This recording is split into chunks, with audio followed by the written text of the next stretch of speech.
Hey everyone, and welcome back to the channel.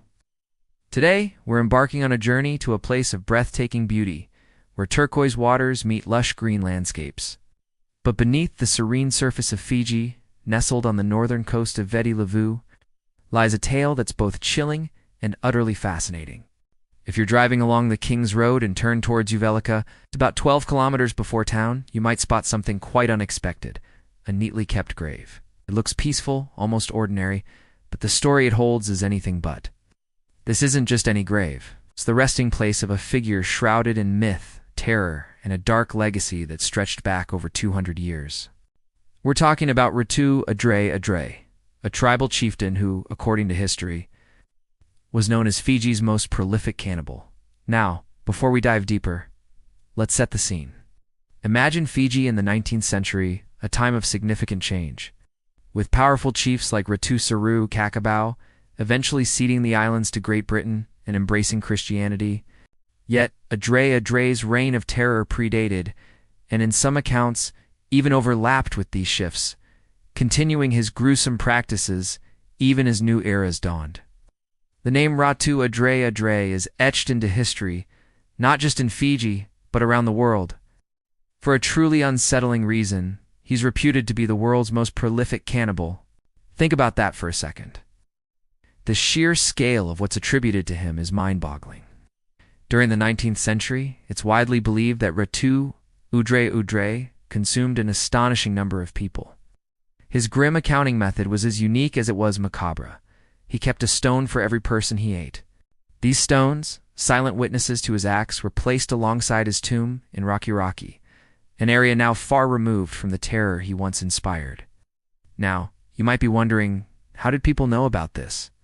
Well, the stories were passed down, and often from those closest to him. According to Udre's own son, the chief would consume every single part of his victims. If he couldn't finish it all in one sitting, which, let's be honest, would be most of it, he would meticulously preserve the remaining portions for later consumption. This wasn't just about survival. It was a deeply ingrained cultural practice for some tribes during those times, often tied to rituals, power, and asserting dominance. While it's hard for us to comprehend today, it was a very different world. The numbers associated with Udre Udre are frankly staggering, and they've been a point of historical debate. Popular legend, often fueled by sensationalism, suggests he might have eaten over 9,000 people. While that makes for a dramatic tale, historians and researchers point out that such a figure would have been virtually impossible. Considering the immense time and effort it would take to prepare and consume each individual, when we look at more tangible evidence, like the actual count of gravestones near his tomb, the estimates become more grounded, though still incredibly high. These counts suggest a figure closer to 872 victims. Even this revised number places him squarely in a category all his own, making him a historical anomaly. But the evidence doesn't stop at stones and oral histories. For those curious enough to delve deeper, the National Museum in Suva offers a chillingly tangible link to this past. On display, you can see a portion of what is described as Udre's dining table.